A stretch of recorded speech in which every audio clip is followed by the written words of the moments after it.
I welcome you all in the next video tutorial of Pharmacognosy and Phytochemistry 1. So dear students, in this video we will cover unit number 4 first topic, that is the role of pharmacognosy in different system of medicines like Ayurveda, Unani, Siddha, homeopathy and Chinese system of medicine. So let's start this topic. The first system is the Ayurveda. We know this is the Indian system of medicine and is accepted as the oldest system. अगर dates की बात करें तो it is 2500 and 500 BC old system that prevailed in India. This is the ancient Indian system of medicine. तो आयुर्वेदा दो शब्दों से मिलकर बना है. आयुर मतलब life and veda means science. Thus Ayurveda literally means science of life, simple. और आयुर्वेद के अनुसार अब देखिए जितने भी हमारे सिस्टम ऑफ मेडिसिन है ये हाइपोथेटिकल कंसेप्ट पे बेस्ड है. ऐसा मत सोचिएगा कोई ज़्यादा साइंटिफिक थ्योरीज भी अब यूज़ हो रही हैं, एविडेंस बेस्ड रिसर्च आ रही है, लेकिन जो इनका बेसिक प्रिंसिपल है डेट इज़ हाइपोथेटिकल. तो आयुर्वेद के अनुसार समूचा ब्रह्मांड, हमारा ब्रह्मांड जो है वो 5 बेसिक तत्वों से मिलकर बना है, 5 बेसिक एलिमेंट्स हैं. तो entire universe is composed of 5 basic element. क्या क्या है वो? अग्नि, वायु, जल, पृथ्वी और आकाश. अग्नि, वायु, जल, पृथ्वी और आकाश. देखिए इनको क्या कहा गया है? पंच महाभूत. तो पंच महाभूत क्या है? हमारा पृथ्वी दैट इज अर्थ, जल वाटर, तेज फायर, वायु एयर, आकाश स्पेस. तो वो क्या क्या चीजें हैं? स्पेस जिसको हमने आकाश कहा है, यहाँ पे आकाश. एयर जिसको हमने हवा कहा है. Okay, then water is there. Earth, पृथ्वी, solid substance is the earth, जिसे हमने पृथ्वी कहा है. And yes, the most important component is the fire, अग्नि.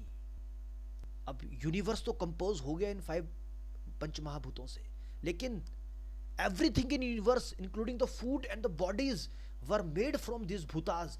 इस आयुर्वेद की थ्योरी के अनुसार हमारा शरीर भी इन पंच महाभूतों से मिलकर बना है. और आयुर्वेद आपको पता है हमारे पास वेद हैं, 4 वेद हैं, ऋग्वेद, सामवेद, यजुर्वेद और अथर्ववेद. तो आयुर्वेद अथर्ववेद के उपवेद से लिया गया है और चरक संहिता इसकी फर्स्ट रिकॉर्डेड बुक है जिसमें आयुर्वेदा प्रैक्टिसेस के बारे में बताया गया है. और सुश्रुत संहिता के बारे में, सुश्रुत संहिता में सर्जरी के बारे में बताया गया है, जो कि आज भी वेल रिकॉग्नाइज्ड और थराइज्ड बुक्स हैं. And there should be harmony between the universe and the individual. Ayurvedic system में हार्मनी की बात की गई between the panch mahabhut and the human body. And the second point जो आपको याद रखना है, the panch mahabhut are represented in the body as the dosha, dhatu and the माला. पंच महाभूत हमारे जो बॉडी में किस तरह रिप्रेजेंट करते हैं? दोष, धातु और मल्ला. अब इसमें अब देखिए हम पूरा ओवरव्यू लेंगे, ब्रीफ में करना है हमें ज़्यादा डिटेल में नहीं जाना है. तो बस मैं जो मेजर कंसेप्ट है वही आप लोगों को बताऊंगा. तो मेन कंसेप्ट आप में याद रखना, concept of tridosha, concept of the 3 element that is vata, pitta and kapha. The 3 doshas are the, data 3 dosh मतलब त्रिदोष 3, that is vata, pitta and कफ. और इनका बैलेंस बॉडी में होना बहुत ज़रूरी है. अब ये वात, पित्त, कफ क्या है? अभी हमने देखा पंच महाभूत से मिलके ये चीज़ें बनी हैं. तो वात का मतलब क्या है? Just see this. और पित्त का और कफ का मतलब क्या है? वात का मतलब क्या है? इसमें 2 बेसिक पंच महाभूत के एलिमेंट्स हैं, जैसे air and ether. Pitta is fire and water, kapha is water and earth. इसे हम इस तरह भी बोल सकते हैं कि जो वात है वो क्या है? आकाश प्लस वायु. आकाश प्लस वायु इज दी वात. और पिता क्या है? Yes, it is composed of अग्नि और जल. और कफा क्या है? जल और पृथ्वी. और इसको मॉडर्न साइंस में समझने के लिए हमें एक सिंपल सी टेक्निक यूज करनी है. वात किसको कंपोज करेगा? वात का फंक्शन क्या है? It is concern with the physical and the mental activity which are activating और dynamic in nature. Okay, and vata represent nervous system. Vata represent the nervous system और the nadi chakra as per Ayurvedic terminology. और पिता It is related to the biochemical energy system and the nutritional as well as the thermogenic activities. और कफा में क्या आएगा आपका, जितने भी आपके इंट्रैक्शंस हैं, the solid and the liquid tissues and the organs that compose the kapha system. So it integrates, or you can say the integration of the structural elements of the body is the kapha. So please read this line. So Vat, it explains the entire biological phenomena that are controlled by the function of the central and autonomic nervous system or autonomous nervous system. And what is Pitta? The factor responsible for digestion, metabolism, tissue binding, heat production, ये सभी के सभी पिता में आएंगे. और कफा क्या है? The factor responsible for strengthening of the stomach, joints, providing firmness to the limbs, refreshing the sense organs are the representatives of कफा. तो ये तीन चीजें आपने याद रखनी है. अब कंसेप्ट ऑफ त्रिदोषा के बाद धातु का कंसेप्ट आपने याद रखना है. तो धातु क्या है? These are the body constituents and form the basic structure of the body. ये 7 मुख्य तौर पर ये 7 धातु हैं, जैसे रस, रक्त, ममसा, मेदन, अस्थि, मज्जन और शुक्र. That includes food, juices, hemoglobin portion, muscle tissue, fat tissue, bone marrow and of course the semen. और मल क्या है? ये बाय प्रोडक्ट है. It is the partly body used by excreted as a waste matter after the process of digestion is over. Digestion के बाद हमारा मल निकलता है. तो बेसिकली मल से आपने इस तरह से याद रखना, these are the by product. So I hope this is clear. त्रिदोष का कंसेप्ट याद रखना है, धातु का और मल. As per theory of Ayurveda, जब बॉडी में डिजीज कब होगी? जब भी there is imbalance between the tridosha, जब भी वात, पित्त और कफ के बीच में इम्बैलेंस क्रिएट हो जाएगा. ये इम्बैलेंस किसी भी कारण से क्रिएट हो सकता है. इनएडुकेट डाइट भी हो सकती है, स्ट्रेस भी हो सकता है, हार्मोनल चेंजेस और इन्वायरमेंटल चेंजेस भी हो सकते हैं, जिसकी वजह से बॉडी में अलग अलग बीमारियां होंगी. अगर वात बढ़ जाएगा तो उसके सिम्टम साइन अलग होंगे. पिता और कफा के अलग अलग साइंस और सिम्टम्स होंगे और अलग अलग डिजीजेस और डिसऑर्डर्स बॉडी में धीरे धीरे जनरेट होंगे. So remember this thing, Ayurvedic treatment attempts to establish a balance among the body humors like वात, पित्त और कफा के बीच में बैलेंस करना जरूरी है. अगर आप इसमें आगे पढ़ना चाहेंगे तो आप पढ़ सकते हो. जैसे प्रॉपर्टीज ऑफ हर्ब्स के बारे में बताया गया कि आयुर्वेदिक हर्ब्स की डेफिनेशन बताई गई है कि किस तरह से उसके गुण होते हैं. जैसे रस, गुण, वीर्य, विपाक और प्रभाव. मैं फिर से रिपीट करूंगा, रस, गुण, वीर्य, विपाक और प्रभाव. सिंपल है, किसी भी आयुर्वेदिक औषधि का एक टेस्ट होगा, दैट इज रस. गुणा होगा, that is the physico chemical properties. वीर्य होगा, कितनी पोटेंसी है. विपाक मतलब उसका पोस्ट डाइजेस्टिव इफेक्ट क्या होगा डाइजेशन के बाद. देन प्रभाव, उसका unique effect of the drug, क्या उसका प्रभाव पड़ा. तो ये सारी प्रॉपर्टीज आप पढ़ोगे आयुर्वेदिक हर्ब्स के बारे में. तो रस को भी आगे डिवाइड किया गया है, जो टेस्ट है आगे अलग अलग टेस्ट में डिवाइड किया गया है. जैसे मधुर मतलब मीठा, आम्ल मतलब सोर, लवण मतलब सॉल्टी, कटु मतलब पंजेंट, तिक्त मतलब बिटर और क्षाय, अभी हमने स्ट्रिंजेंट्स किए टैनिन्स में, क्षाय मतलब एस्ट्रिंजेंट. तो रस को भी आगे डिफरेंट 6 टाइप्स में डिवाइड किया गया है. तो ये भी आप लोग एक बार देख सकते हो. नेक्स्ट अगर ब्रांचेस की बात करें, जैसे फार्मेसी की ब्रांचेस है, फार्माकोग्नोसी, फार्मास्यूटिकल केमिस्ट्री, वैसे आयुर्वेद में अलग अलग ब्रांचेस है. जो लोग बीएमएस करते हैं उसके बाद एमडी के लिए जाते हैं. तो काया चिकित्सा में एमडी लेते हैं, मतलब एमडी की डिग्री लेते हैं इन द काया चिकित्सा मीन मेडिसिन. शल्य चिकित्सा मतलब surgery.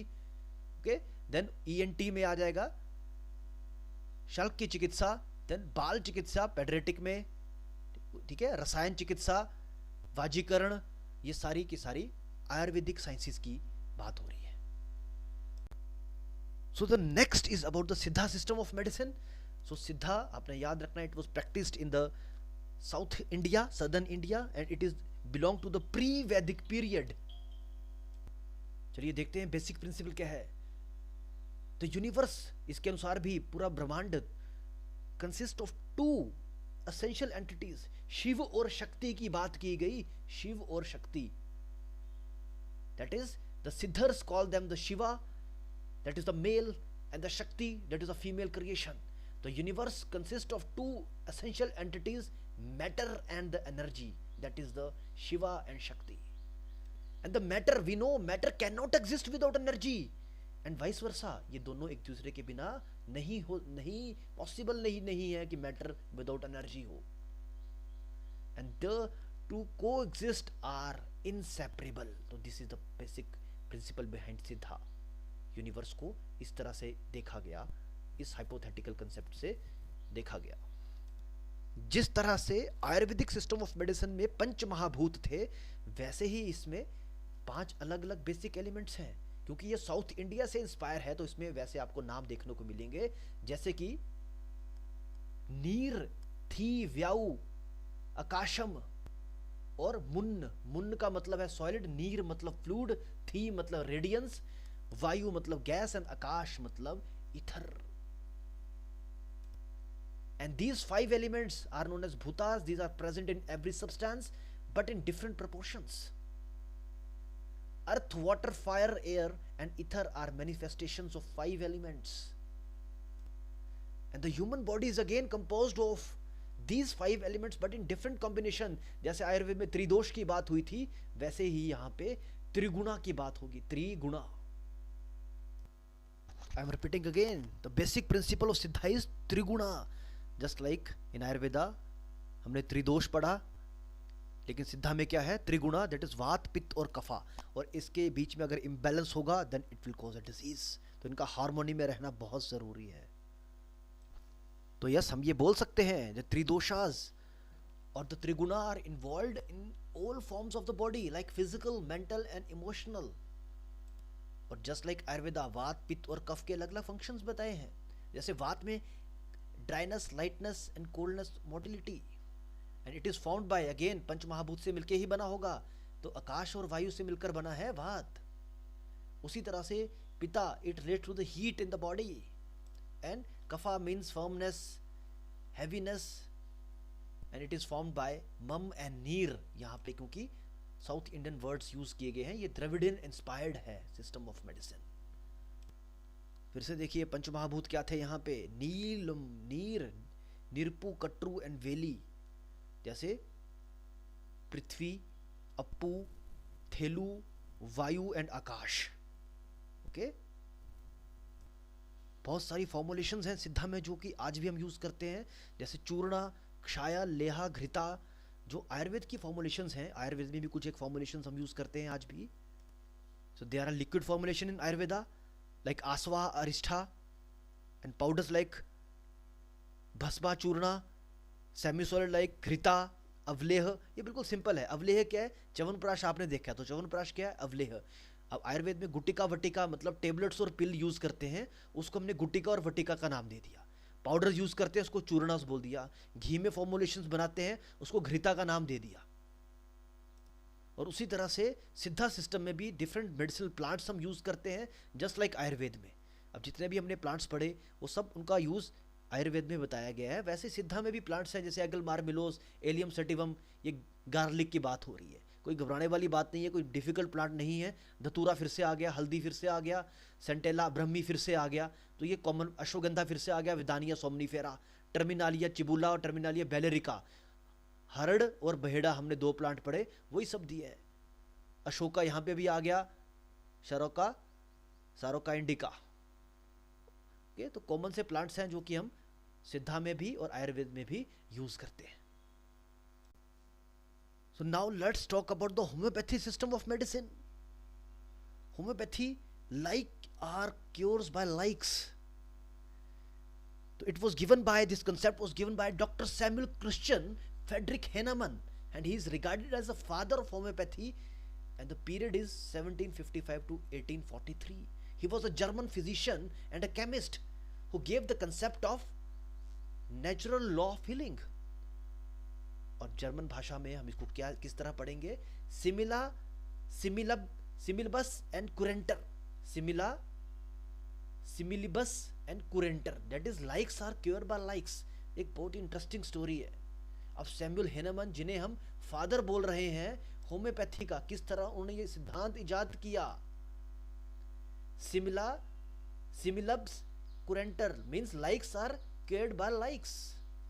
Yes, doctor Christian Friedrich Samuel Hahnemann German physician थे। अब 1755 के आसपास की बात है। डिस्कवरी कैसे हुई होम्योपैथी की? तो हेनेमन ने यह पाया कि कुछ लोग मलेरिया के लिए सिनकोना बार्क यूज करते हैं उसकी बिटरनेस की वजह से। जस्ट रीड दिस, हिनामन एक ट्रांसलेट कर रहे थे मटेरिया मेडिका, जिसमें प्लांट्स की डिस्क्रिप्शन दी गई थी, एक बुक ट्रांसलेट कर रहे थे, तो उसमें एक रिमार्क था, ऑथर ने लिखा था कि cinchona bark cured malaria because of its bitterness and tonic effects. तो ये स्टेटमेंट उन्हें अनसेटिस्फैक्ट्री लगी, उनको लगा कि स्टेटमेंट में कुछ गड़बड़ है।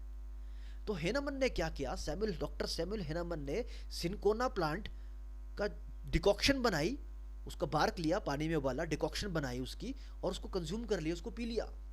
और जैसे ही डिकॉक्शन कंज्यूम की, he was attacked by the symptoms of very similar to malaria. जैसे ही उन्होंने डिकॉक्शन कंज्यूम की, उनको मलेरिया लाइक सिम्टम्स आ गए, उनको बॉडी में शिवरिंग स्टार्ट हो गई, फीवर जैसा आने लग गया।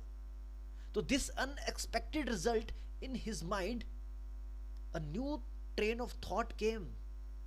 तो उन्होंने ऐसे एक्सपेरिमेंट किए, अब वो तो बिल्कुल फिट थे, उनको कोई मलेरिया लाइक सिम्टम नहीं था, उनको मलेरिया नहीं था, लेकिन जैसे ही उन्होंने सिनकोना कंज्यूम किया, सिनकोना हमें पता है एंटी मलेरियल ड्रग है, तो जैसे ही इनको सिनकोना कंज्यूम किया, उसकी डिकॉक्शन बना के, काढ़ा बना के कंज्यूम किया, तो उनकी बॉडी में शिवरिंग स्टार्ट हो गई, मतलब मलेरिया लाइक सिम्टम्स अपीयर हो गए। लेकिन वो ड्रग तो मलेरिया को ठीक करती है, तो मलेरिया लाइक सिम्टम्स क्यों आ गए? तो कुछ इसी तरह की प्रिंसिपल पे बेस्ड है होम्योपैथी का। मतलब जो ड्रग मलेरिया ठीक कर सकती है, वो पेशेंट के अंदर वो वाले सिम्टम्स भी इंड्यूस कर सकती है। Okay, please read this line. He found that in the healthy person the medicine produce symptoms very similar to what they cure in diseased individual. तो ऐसी दवाइयां जो कि डिजीज इंडिविजुअल में वो सिम्टम्स क्लियर कर रही थी, अगर वो हेल्दी पर्सन कंज्यूम कर ले तो उसमें वो सिम्टम्स प्रोड्यूस भी कर सकती हैं। जैसे सपोज कि ये सांप एंटीडोट बनती हैं, अगर किसी को सांप काट जाए तो एंटीडोट क्या है, हमने स्नेक के वेनम से ही एंटीडोट निकाल ली है, तो उसकी ही एक कम अमाउंट में हमने डोज तैयार की और अपनी बॉडी में इंजेक्ट की as antidote. So he had led the inference that, उन्होंने कंक्लूजन निकाला, medicine cure disease only because they can produce similar symptoms in healthy individual। तो इसी पे बेस्ड है लॉ ऑफ होम्योपैथी। तो yes, it is comprise of two words, homoios means similar, pathos means suffering. तो yes, homeopathy simply means treating diseases with remedies prescribed in minute doses which are capable of producing symptoms similar to the disease when they are taken by healthy people। अगर healthy people उसको कोई ले ले तो उसमें वैसे ही symptom आ जाएंगे जैसे डिजीज इंडिविजुअल में है। सो दे आर डिफरेंट प्रिंसिपल्स जो कि डॉक्टर हेनेमन ने डेवलप किए। जैसे होम्योपैथी हमारा बेस्ड है law of similia, law of simplex, law of minimum, drug proving, vital force etcetera. Now let's see the Unani system of medicine. It was originated in Greece by the Greek philosopher and the great scientist Hippocrates in 460 to 377 BC. And yes, Unani medicine is based upon the Greek philosophy that the body is made of 4 basic elements. तो यूनानी में 4 basic elements की बात की गई, earth, air, water and 5 which have different temperaments like hot, cold, wet and dry। तो ये हमारी बॉडी का कंपोजिशन बताया गया as per यूनानी system of medicine.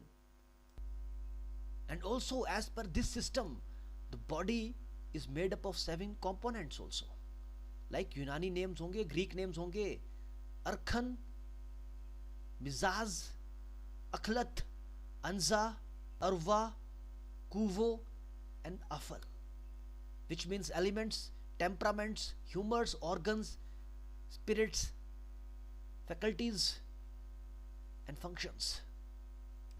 And a Unani Hakim must take into all this account before prescribing or diagnosing the treatment। अब body में disease कैसे प्रोड्यूस होगी? when the equilibrium of the humors is disturbed, जब भी imbalance हो जाएगा humours में, then there is a condition known as disease। So next is the Chinese system of medicine. It is based on yin and yang theory। अब ये theory क्या है?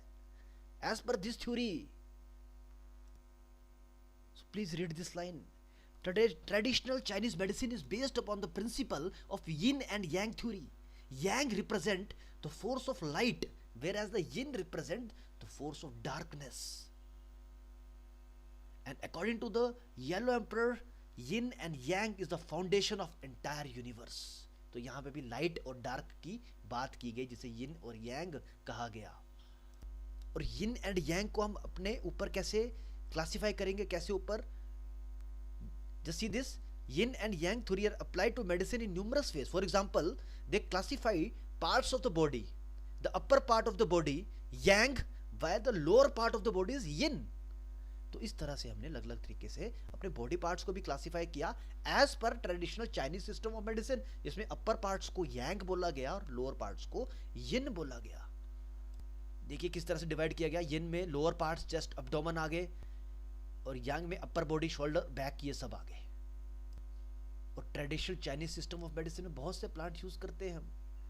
Yes, इलायची हम यूज करते हैं, बड़ी इलायची, छोटी इलायची, एवोमम, कार्डामम और एलिटेरिया कार्डामम. सिट्रस, पेनस, जिनसेंग बहुत इंपॉर्टेंट प्लांट है चाइनीज. रूहम, पाल्मेटम, रुबार्ब हमने किया, प्लेंटैगो, जिनसेंग, ये सारे के सारे प्लांट हम चाइनीज सिस्टम ऑफ मेडिसिन में भी यूज करते हैं. सो अभी हमने जितने सिस्टम ऑफ मेडिसिन देखे एक बार रिकॉल करिए. आयुर्वेद में आपने याद रखना है, फादर ऑफ आयुर्वेदा इज महर्षि चरक. अगर गॉड ऑफ आयुर्वेदा की बात करेंगे तो लॉर्ड धन्वंतरी, भगवान Dhanvantari. Please see this photograph also. Lord Dhanvantari, the God of Ayurveda. और पंच महाभूत की बात की गई, अग्नि, वायु, जल, पृथ्वी और आकाश. त्रिदोष की बात की गई, वात, पित्त और कफ. और उसी तरह से हमने सिद्धा सिस्टम, यूनानी सिस्टम, जिसमें कि हिप्पोक्रेट्स, सिद्धा सिस्टम में शिव और शक्ति का सिद्धांत आया, त्रिगुण का कंसेप्ट आया. देन होम्योपैथी में Samuel Hahnemann, likes are cured by likes. तो ये सारे सिस्टम आपने, ऑफ कोर्स जो चाइनीज सिस्टम में यिन एंड यांग थ्योरी है, एक ओवरव्यू हमने लिया, ये आपने याद रखना है.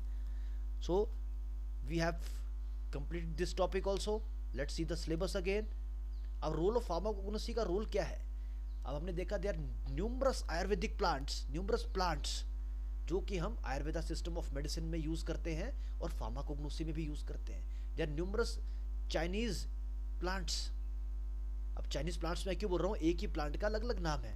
एक ही प्लांट को, जिसे हम सपोज करिए अश्वगंधा बोलते हैं भारत में आयुर्वेद में, उसी प्लांट को हम चाइना में उनकी लैंग्वेज से जानते हैं. तो अलग अलग प्लांट्स भी है और एक ही प्लांट है जिसको हम अलग अलग नाम से भी जानते हैं, और वो हम फार्माकोगनोसी में भी यूज करते हैं, और वो कहीं ना कहीं हमारे इन सिस्टम ऑफ मेडिसिन से एस्पायर्ड है. जितनी भी अगर सर्जरी की बात करें, सुश्रुत संहिता या चरक संहिता की बात करें, जिसमें कि मेडिसिनल प्लांट्स की डिस्क्रिप्शन दी गई है, वो फार्माकोगनोसी में हम जो प्लांट्स यूज करते हैं, तो मेथड्स, उनका बनाने के जो मेथड्स हैं, प्रोसेसिंग है, वो भी हमारा इंस्पायर्ड है इन सिस्टम ऑफ मेडिसिन में. तो yes, they have a vital role in development of the pharmacognosy. और यस, अगर मेडिसिन की बात की जाए तो आयुर्वेदिक फॉर्मुलेशंस में या होम्योपैथिक फॉर्मुलेशंस में जितने भी इंग्रेडिएंट्स हैं वो प्लांट बेस्ड हैं या एनिमल ओरिजिन के ड्रग्स हैं, वो हम फार्माकोगनोसी में पढ़ते ही हैं. So I hope this is clear. So we have completed unit number, yes, please see the syllabus again. Unit number 4 we have completed. So again, thank you very much for your patience and listening. See you in the next class.